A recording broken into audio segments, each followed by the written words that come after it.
Federal Drive is presented by GEHA, Government Employees Health Association, proudly providing health and dental benefits to federal employees and their families. Visit GEHA.com. And now, the Federal Drive with Terry Gerton, sponsored by GEHA. Welcome to the Federal Drive on Federal News Network. It's Tuesday, December 30th. I'm your host, Terry Gerton, and I'm glad you're here. Coming up on this hour of the Federal Drive, 2026 could be the year government contracting shifts from disruption to execution. Plus, on a remote Alaskan glacier, a mission of recovery and respect continues. Those stories and much more ahead during this hour of the Federal Drive. We begin with this. Federal retirement delays are gaining more attention and criticism in Congress. House Democrats are pressing the Office of Personnel Management for answers on how it's addressing abnormally high retirement numbers. The application surge, largely caused by the deferred resignation program, is slowing down retirement processing for thousands of former feds. Here with more details is Federal News Network's Drew Friedman. Drew, great to have you on. Thanks for having me, Terry. For context today, let's review the current issues with federal retirement processing. Many retiring federal employees are facing very significant delays on their applications. Many of them submitted these back in August or September as they were getting ready to officially separate from the government through the Deferred Resignation Program, or DRP. But since then, and leading through the fall and now into the winter, many have been left with limited information from their agencies on the timeline for processing. They continue to wait. Many haven't seen their temporary annuities come through or their annual leave payouts. So there's a lot of converging challenges that are occurring through this. There's fewer HR employees to process applications. Agencies are seeing much higher volumes of retirements. And all of that is leaving federal employees who are trying to retire without a lot of answers or communication. Well, let's tackle those converging factors kind of one at a time. The HR teams across the agencies were sort of decimated during the DRP themselves, so that's got to be having an impact. That's right. There have been some losses for staffing across the entire government for HR employees who had been working to process these applications. And that's creating essentially an imbalance of more applications coming in and fewer people to actually process them. So each HR employee or specialist who's working on cases has a higher workload themselves. And that is a contributing factor for sure towards these delays. And a lot of these DRP resignations came right at the end of the fiscal year, right before the government shutdown. So that stacked them up as well. Absolutely. During the shutdown, a lot of the work to process these applications was stalled, even though OPM itself, who is kind of the second half of retirement processing, they remain open and their retirement services center continues to work as normal during a shutdown. But depending on the agency, some did furlough their HR staff and retirement processing either stopped or slowed down during the shutdown. So that's created at least several weeks of delays, again, depending on what agency an employee is retiring out of. And then in the middle of all of that, OPM rolled out the online retirement application. So did that further complicate the process? There's mixed opinions on how that has affected retirement processing. OPM said that the new system and that new platform was essential to be able to manage the higher volumes of applications. They say it reduces errors and it essentially tries to streamline the process by digitizing it. But at the same time, having to train and teach HR employees, payroll providers, and all these other pieces and parts that go into the retirement process to teach them an entirely new system, while there's also very high volumes, leaves some questions certainly about whether it was the right time to roll out that application, even though generally most people agree that having a modern and digital retirement process in the long run is certainly an improvement over where it has been in the past. Now members of Congress have gotten involved and sent a letter to OPM. You've got a copy of that letter. What does it say? That's right. So this is led by Representative James Walkinshaw and other Democrats on the House Oversight Committee.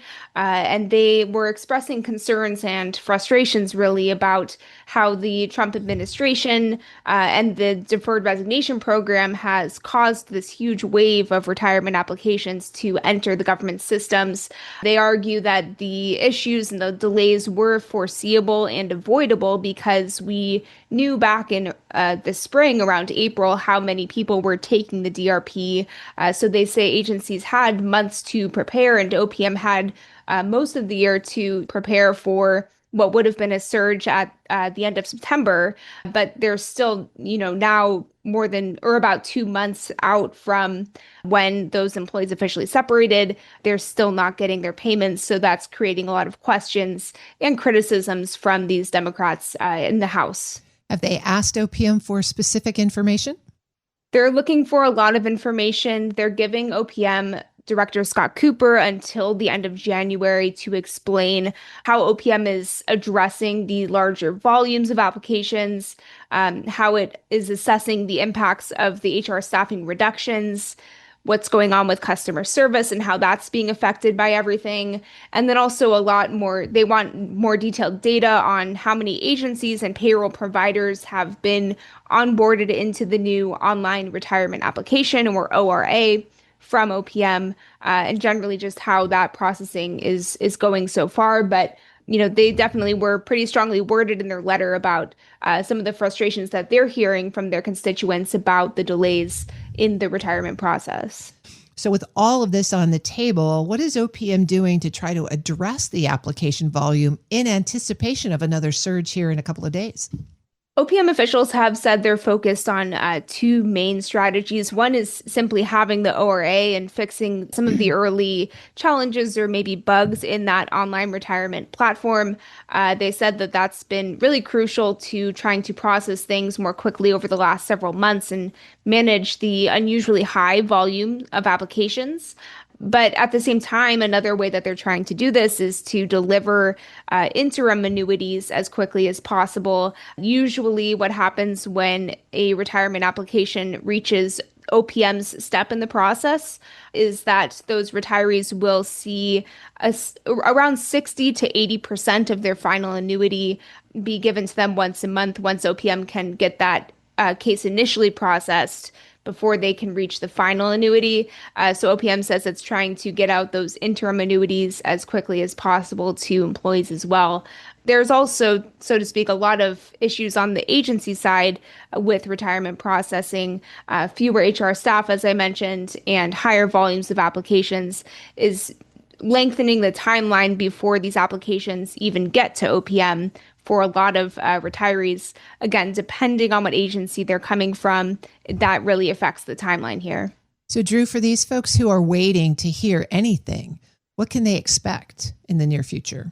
It's hard to say. Again, I think it depends on the agency. Some agencies and their HR staff are trying to send out at least mass emails to explain the situation and that they're generally pretty overwhelmed with the number of applications. They can also check in the ORA, the online retirement application, where their application is within the retirement process. But a lot of this is going to come down to simply just expecting things to take longer than usual and just having to wait for these things to get processed. That's Federal News Network's Drew Friedman. Drew, thanks for this update. Thank you, Terry. You can find her story at federalnewsnetwork.com. Up next, on a remote Alaskan glacier, a mission of recovery and respect continues. This is the Federal Drive with Terry Gerton on Federal News Network.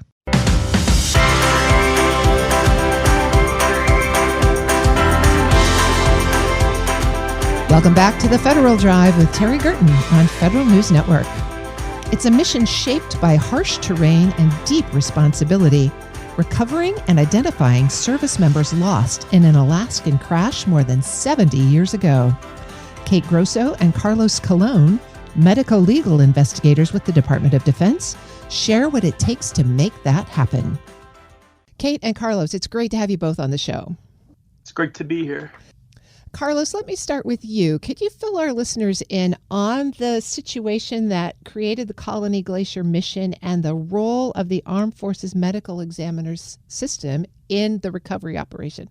So the C-124 mishap found on Colony Glacier was a a plane that crashed into Mount Gannett in 1952, carrying 52 service members on board that were PCSing from McCord Air Force Base to Elmendorf. They encountered weather that they couldn't navigate, ended up crashing into Mount Gannett.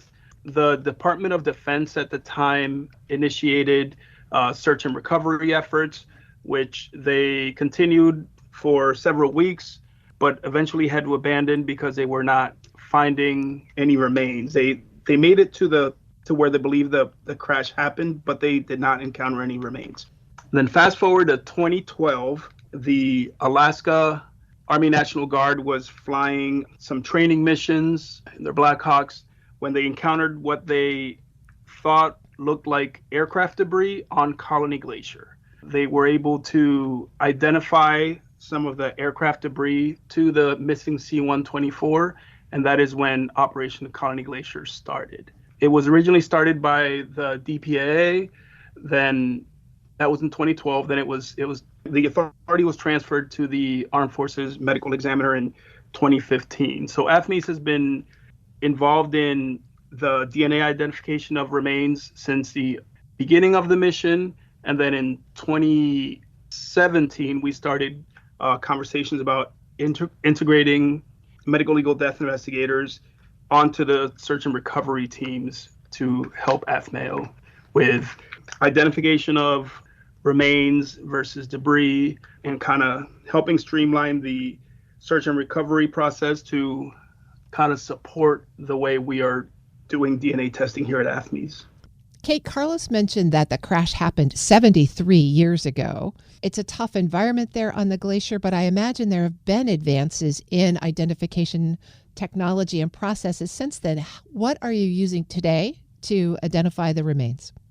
So since the recovery operation began, we've relied very heavily on DNA identification for the remains that have been recovered. The Armed Forces DNA Identification Laboratory was established in 1991, and they support our current day operations in addition to the Defense POW Accounting Agency's past accounting.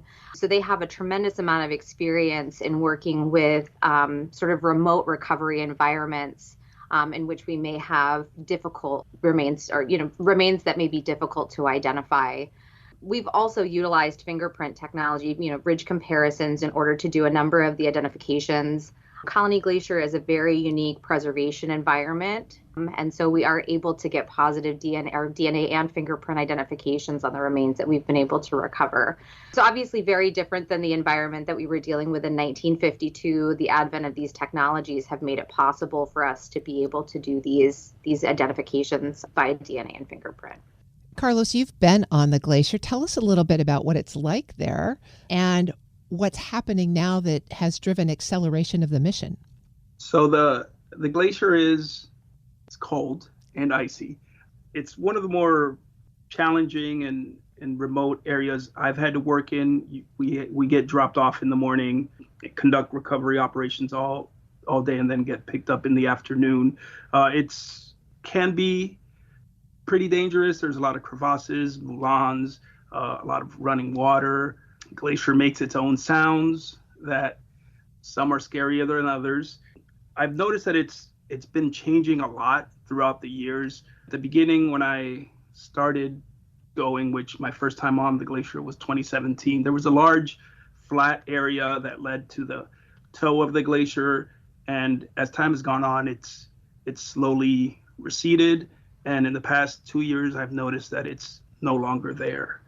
So it's a pretty challenging environment to work in.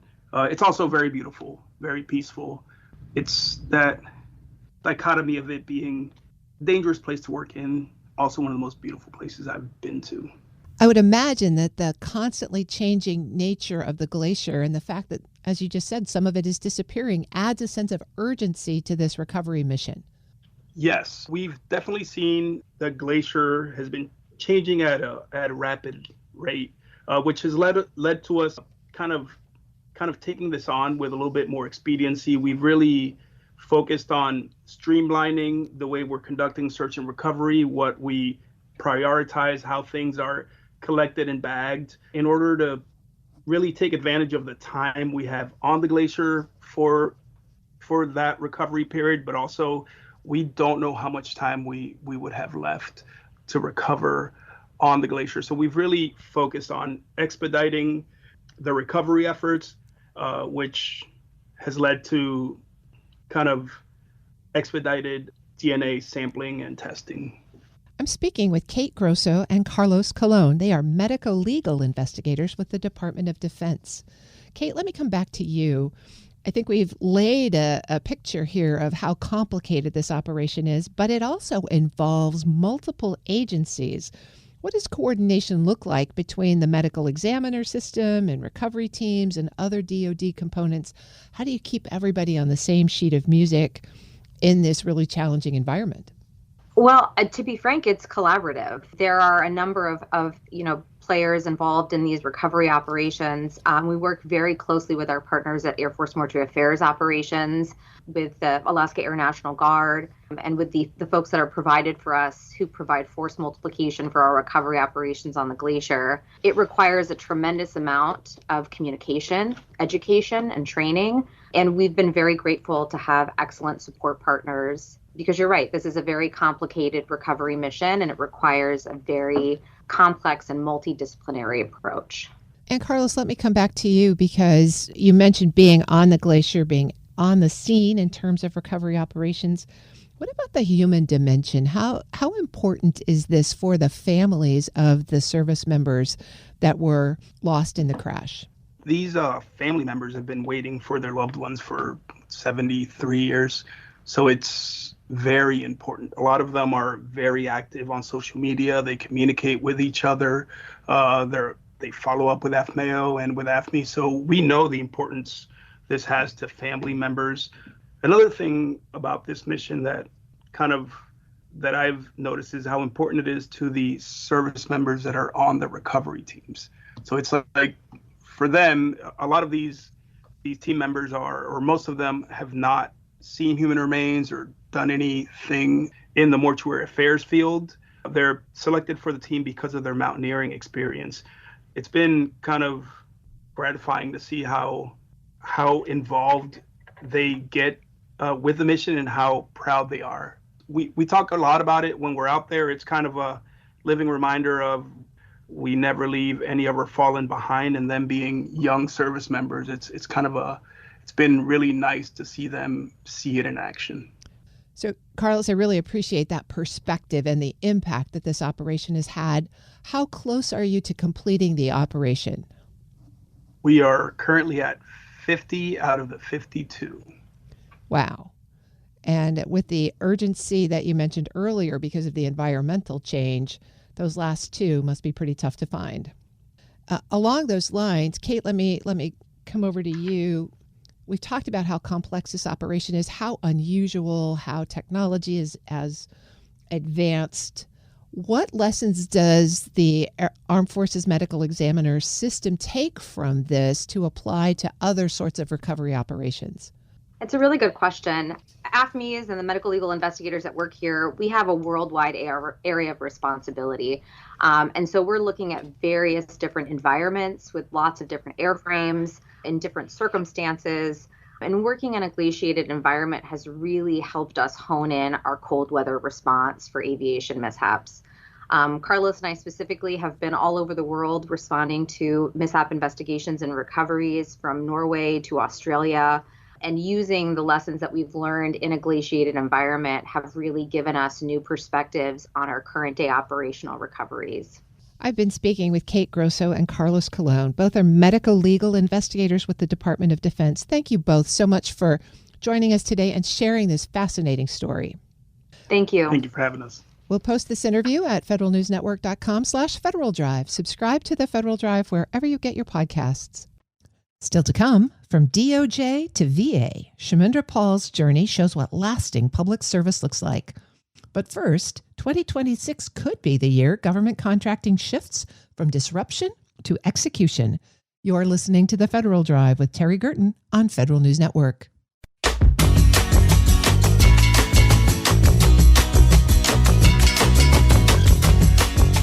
Welcome back to The Federal Drive with Terry Gerton on Federal News Network. The Senate wrapped up 2025 by confirming 97 Trump appointees, bringing the total to 417 for his second term, a move that restores some predictability for industry and speeds up acquisition decisions. From procurement momentum to defense modernization, PSC is tracking the trends that will shape the year ahead. Joining us to break it down is Jim Carroll, President and CEO of the Professional Services Council. Jim, it's great to have you on this morning. Thank you, Terry. It's great to be on. I want to start by taking a look back. You took over at PSC this spring. What has been the most surprising thing you've encountered in your first year on the job? You know, it's hard not to look back on the first year and think of the disruption caused by the record-breaking shutdown as being, something very, honestly traumatic. And the fallout from DOGE and the impact that has had, those two things, stand out as the biggest, opportunities and challenges to overcome. Certainly the shutdown and the duration of it was a surprise. I think everyone sort of expected 2 weeks out or 3 weeks out that it was going to happen. But, the fact that it lasted so long, in terms of, the wonderful surprise, it really has been the dedication of the companies that are members of PSC to fulfill the mission. I've spent my entire career in the government, with one stint in the private sector, and being able to work with these member companies, they truly feel that they are doing, the best work for and on behalf of the country. And the significance and seriousness with how they approach their job has been just a wonderful affirmation of the work that they're doing. So, Jim, coming off of that, one of the things that happened just before the Senate left town was the confirmation of 97 more political appointees. And you've said this is really important to PSC and industry. Kind of walk us through what you're watching in terms of political confirmations. Yeah, at the beginning of the administration, we did see members of the cabinet and the deputies confirmed very quickly and getting them through the process. And since then, it's been bogged down getting these assistant secretaries and a few deputy secretaries confirmed. What that means with getting 100 more people on the job is what you would expect. They're on the job. They're going to be the decision makers. And really, we're excited because we believe that things are going to start moving a lot faster. And we sincerely appreciate the willingness of those people that were willing to serve in an acting capacity. But those people, have some constraints on how they move, what decisions they can make.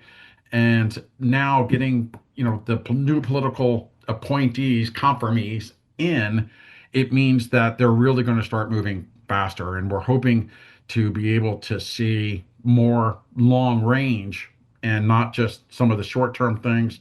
So we're excited about that. We think it's in the best interest of everyone to get these folks onboarded and get them moving. And we are certainly going to take advantage of them and be coming to them to tell them exactly how, these things impact the industry and therefore impact the country.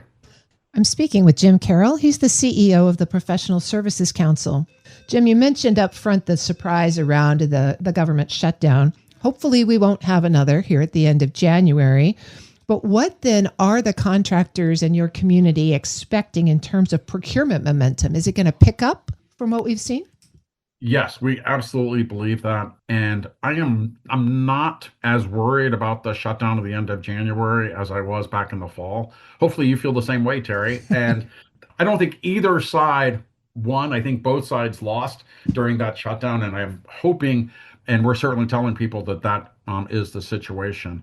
And so, with these people on board, there'll be renewed excitement. They are eager to get the job done. A lot of them have been waiting really a year, since they were announced by the president. And so they're going to be incredibly motivated to work and to get, decisions made and to get acquisitions going and really to sort of set the policy, for working with industry.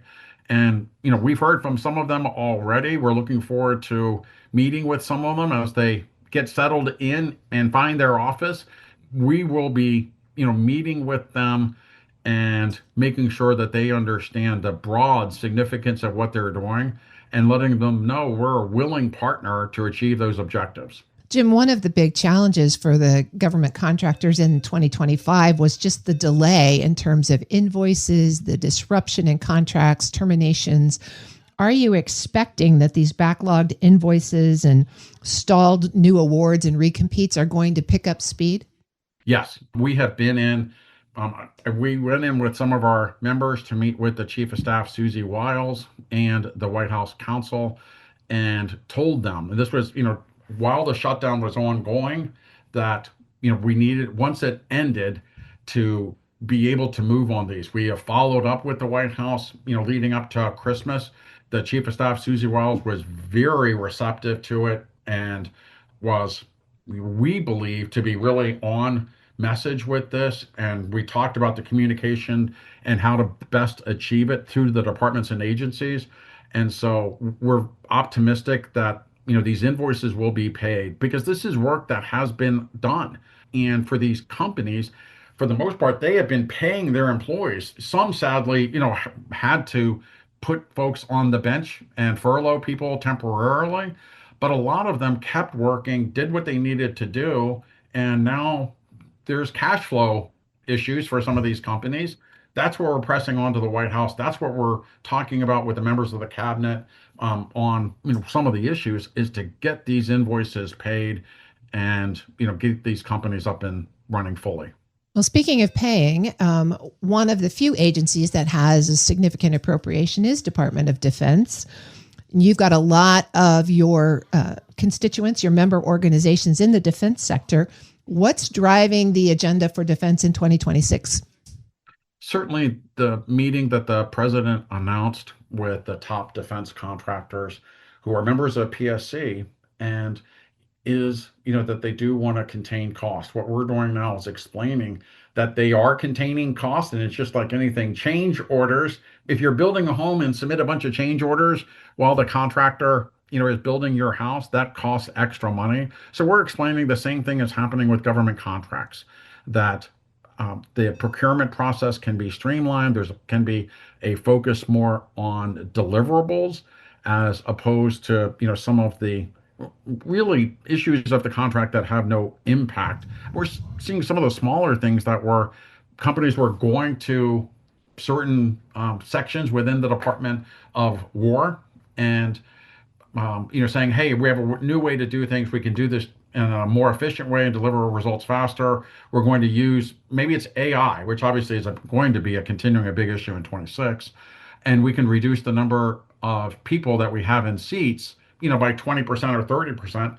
And the department would say, no, we contracted for, 90 or 100 people, and we want 90 and 100 people sitting in seats. And without really sort of focusing that we can deliver better, faster, cheaper results if we amend the contract. And so it's some of that we think we're going to be able to overcome, because the Secretary Hegseth and the White House has been so focused on getting the results that if we can work together with these new folks that have been confirmed as new 97 people, not all of it in the department, some are in the department, some other in other key departments where we work, we really are optimistic that things are going to move much faster in 26. Well, it sounds like with all of the new appointees and perhaps some stability in terms of funding, that you're hoping that 2026 is a more predictable year for government contractors. What exactly is PSC going to be focused on as you look into the new year? Yeah, what we're doing really is focusing on meeting with not only the people that are just confirmed, as I said, a lot of these assistant secretaries, but now, that things are a little more predictable, we're going in and we bring our members with us. It is important that, that our CEOs, our, significant C-suite executives are with us when we're going in to meet with members of the cabinet. And truly, we're meeting with, setting up meetings with secretaries and other key decision makers, so that they can hear from us. And when I say us, I'm talking about the industry, about how to achieve the results that they want in 2026. And so that's one of the things that we're doing is, now that there are more people in place, now that they want direction and want results, we are going in with our members and we are absolutely going to be leaning into explaining to them the best way we can help drive the objectives that they want. Been speaking with Jim Carroll. He's the CEO of the Professional Services Council. Jim, thanks as always for joining us, and we'll hope it's a happy new year. Same to you. We are looking forward to 2026. We'll post this interview at federalnewsnetwork.com/Federal Drive. Subscribe to the Federal Drive wherever you get your podcasts. Coming up next, from DOJ to VA, Kshmendra Paul's journey shows what lasting public service looks like. This is the Federal Drive with Terry Gerton on Federal News Network.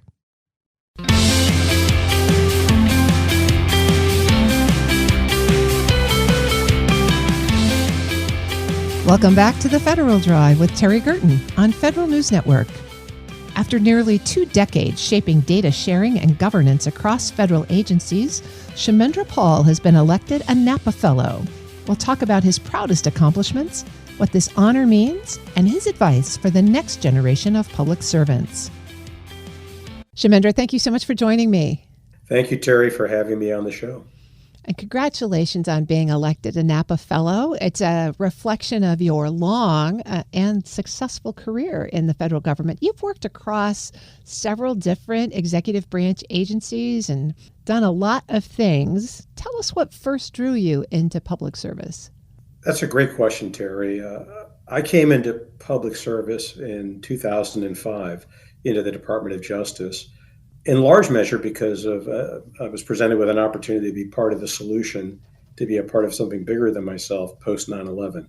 So I really, for many years, was part of the structural response in the government to, the tragic events on 9/11, improving information sharing, more effective use of technology, at a pretty interesting and challenging time for the nation.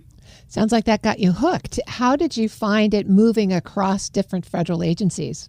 Yeah, it did get me hooked. And I came from the private sector, took a little bit of a pay cut because of the attraction to the mission. 2 years in, I was getting ready to start thinking about maybe what's next for me. And I thought that was going back to the private sector. But that was right around the time when I got outreach from Karen Evans, Dick Burke in the White House in the Office of Management and Budget. And they asked me to come up and be the federal chief architect. And I had to do a gut call, and it's a big job. And I decided, no, I love working and doing the public service mission. And I said yes, and I went up there and just continued in OMB, and then later as the presidentially designated government-wide lead for information sharing under President Obama. And at that point, I decided to just stick with it. And I have no regrets. I'm just full of gratitude for the opportunities I had, for the people that held me up, and the exciting and interesting work I was able to do. Well, you just mentioned some pretty massive and impressive projects. As you look back, is there any one accomplishment or success or program that you go, yes, that's what it was really all about? That's where I'm especially proud. I have many of those, but my first success, and maybe my first love in the public sector was leading something called the National Information Exchange Model. I was asked soon after coming into the Department of Justice by the then CIO Van Itch to, take a look and help out and lead the project.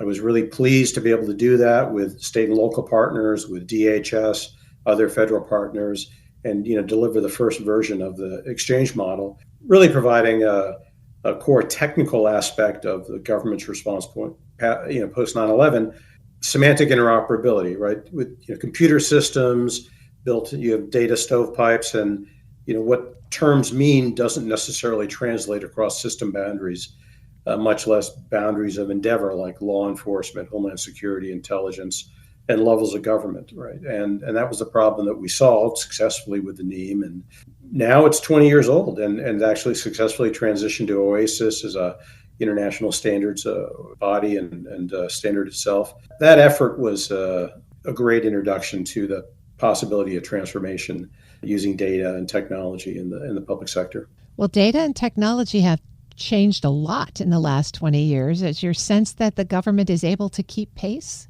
I think the government does a lot, and there's a lot of folks across the federal workforce that are quite capable and committed. But the government has challenges, large bureaucracies. Some of that is related to the political process. When I first came into government, the government budget process seemed to work more or less. That's dropped off over the years, and that's cascaded. The budget process really is the keystone management process, and I'm a management guy.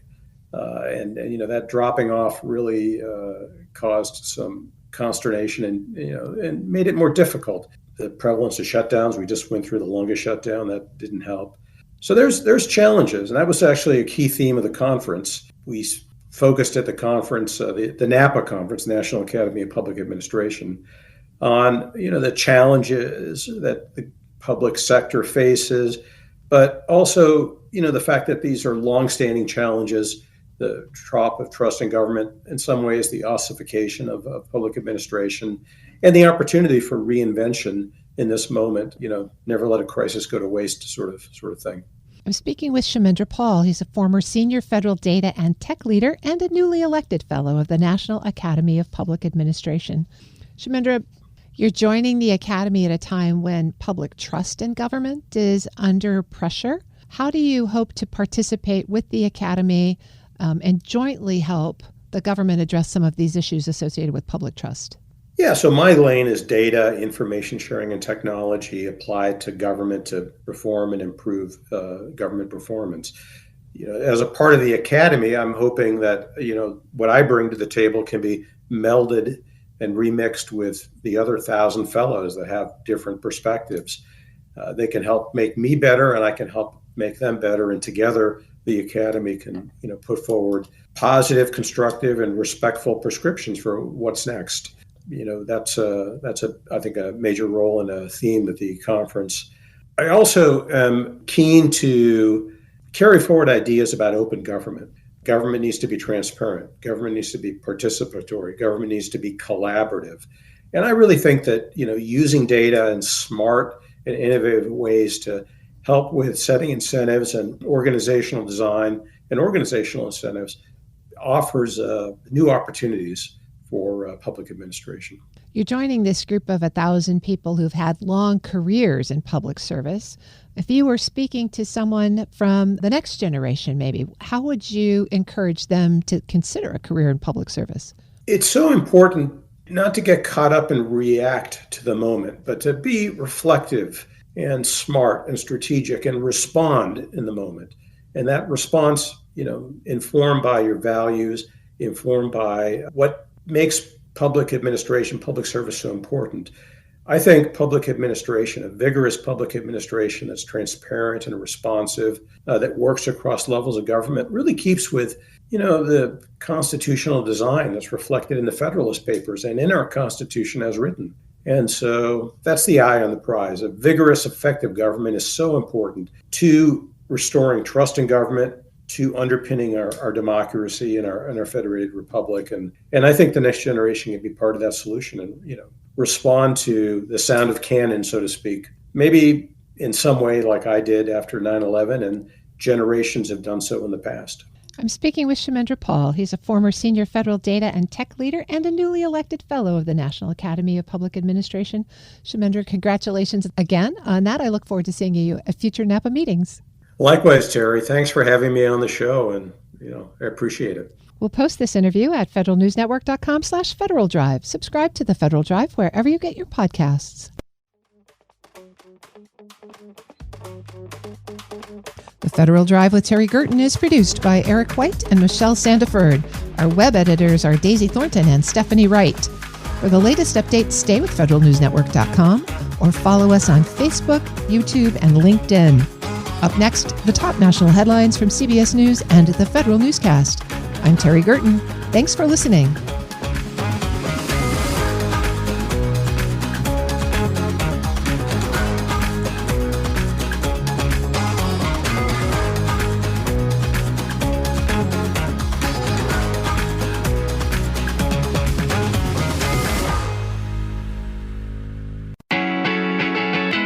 And now, The Federal Drive with Terry Gerton, sponsored by GEHA. Welcome to the Federal Drive on Federal News Network. It's Tuesday, December 30th. I'm your host, Terry Gerton, and I'm glad you're here. Coming up on this hour of the Federal Drive, 2026 could be the year government contracting shifts from disruption to execution.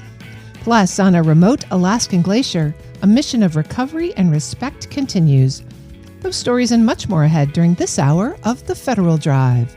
We begin with this. In 2025, for a change, federal acquisition dominated the news cycle. From the FAR overhaul to GSA's OneGov strategy to the increased scrutiny on consultants, contracting was front and center for much of 2025. For more on some of the top news stories across the federal technology and acquisition landscape, Federal News Network's executive editor, Jason Miller, joins me with insights from his annual survey of experts. Jason, it's great to have you. My pleasure, Terry. What did your experts say stood out to them the most?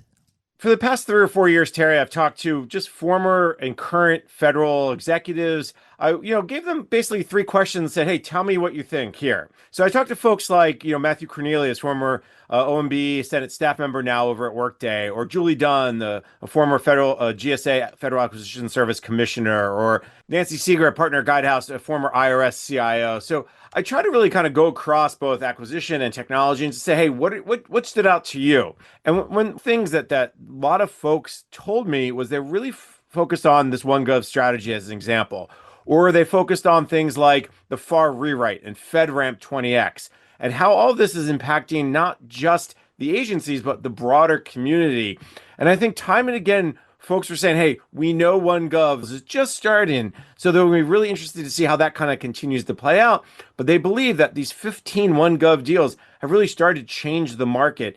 And that's really stood out to them as, for instance, as an acquisition topic for 2025. Another one that kind of came up time and again is no surprise, artificial intelligence.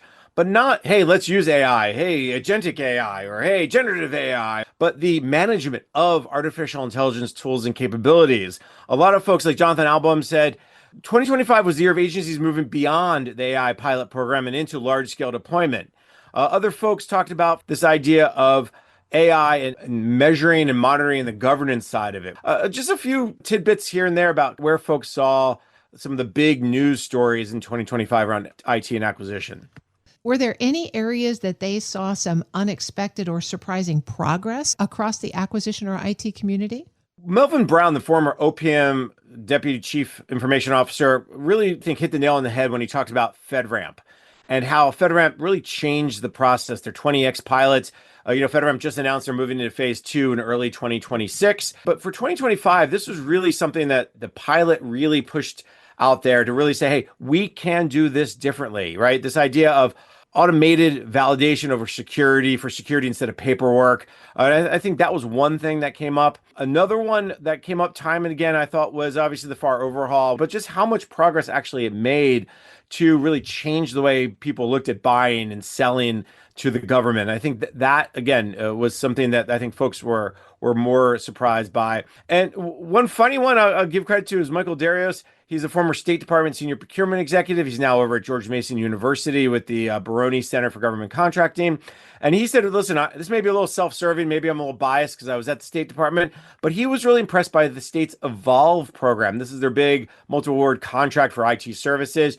He goes, listen, we started this in December 2022. It was a huge, complex program, a lot of technical, a lot of contract changes that we tried. And it really got through the process and it's out the door and awarded. He goes, that did surprise me as something that really did, will and did start to have an effect on the State Department. What are some of the other 2025 stories that will have legs in 2026? Well, as you mentioned, one of them, the idea of CMMC is a big one. A couple people did mention a few things around, for instance, the Pentagon, this idea of rapidly scaling small drone procurements, competitive approach to accelerate production is one. Melvin Brown brought that up. Kevin Cummings, who's a former Senate staffer, he's over at the Franklin Square Group now, talked about this, what Secretary Hegseth talked about, this idea of really transforming the way they buy. And he said, listen, that's great, except for the workforce impact. The fact so many people took the deferred resignation program, so many people left through voluntary early retirements. What's that drill down going to have, not just at, for instance, DOD, but across a place like CISA and GSA's Technology Transformation Service. So he goes, listen, it's great to have these flashy, high priority procurements, but if you don't have kind of that people with expertise, a lot of those things will suffer. And Mike Hettinger, again, a former House staff member, said the same thing. The budget-related cuts, the personnel cuts, the result of DOGE, again, that's going to be a big challenge for a lot of agencies that he will be looking at closely. And then I think the last piece I'll just mention is something that didn't come up is around this idea of governance of AI. Again, going back to the AI discussion previously, okay, we have to deal with the data piece. Jonathan Album, former USDA CIO, now over at ServiceNow, talked about eliminating these data silos, duplicative data collection. That's something that the president's management agenda really focused on. How's that going to come into play in 2026 that got started really in 2025? I want to go back to the workforce issues. There's a lot of concern with all of these changes that they're trying to change a culture, but they haven't really thought about training yet for this new workforce. Did your experts weigh in on that? A lot of what folks said was, right, the FAR overhaul was the first step. Let's get it down on paper, so to speak. Let's start to see where the changes were. And if you look at what OFPP and what the FAR Council did was they put something out there and they said, okay, did this go too far? Did this not meet the needs we expected it to meet? Let's relook at it. So you're starting to see some of that come into play today. I think the training piece is really key. I was just at a conference recently where where Jeff Kosis, the senior procurement executive at GSA, did a fireside chat, and he really emphasized this idea of culture change, because that's what really we're talking about here, Terry. We're not talking about words on a paper or a change on your computer screen, but how do people take what the new FAR overhaul is proposing and put that into action? And I think there's a lot of focus on that in 2026 and beyond around the Federal Acquisition Institute and Defense Acquisition University, which I think they're changing the name to as well. But they're starting to make these changes to say, okay, how do we make sure people know what they are and can put them in place? Because it's not enough just to rewrite the policy. Jason, you follow this topic so closely. Is there anything that stood out to you that your experts didn't mention? Yeah, they covered the ground really well. And I had to put some thoughts into this to go, okay, what didn't they mention? And every time I thought, well, this, something they did mention that. But I'll highlight the one thing that has stood out to me is the turnover in federal agency CIOs. By my last count, nearly 85% of the CFO Act agency CIOs are new. Now, you say, well, that turnover, it happens. It's not surprising that a change of administration. But Terry, in all my years of covering this, I don't think I've ever seen such unprecedented turnover at this level of CIOs. Now, why CIOs versus chief acquisition officer versus CHCOs? And we can really say across the board, the CXO level. These are the folks that really drive the change, drive policy change, drive the initiatives, say, hey, we are going to use a consolidated contract from GSA, or we will have our own. And I think those decisions are something that I think did not get enough attention to in 2025 from the C-level folks. And I think the reason why we saw so much more news in acquisition and so much fewer news in technology is because of all this turnover, including at OMB. You saw Drew Michaelgard, the deputy federal CIO, he moved on kind of toward the end of 2025. Greg Barbaccia, the new federal CIO, has been there for almost the entire year, but he's, I think, getting more comfortable in that role. And I think, I wouldn't be surprised to hear more from him. And then same thing with a lot of the new agency level CIOs. A good example is the NASA CIO, Jeff Seaton. I just found out he's leaving as well at the end of 2025. So that's another one that, again, someone who's been in government, understand how government works, understand where the buttons they can press to make progress on certain initiatives. When you lose that institutional knowledge, that really does have a downward effect of slowing down a lot of progress that these folks can make and should be making. Jason, I really appreciate the look back. So thanks for walking us through it. Always my pleasure, Terry. That's Federal News Network's executive editor, Jason Miller. You can find his story at federalnewsnetwork.com. Up next, on a remote Alaskan glacier, a mission of recovery and respect continues. This is The Federal Drive with Terry Gerton on Federal News Network.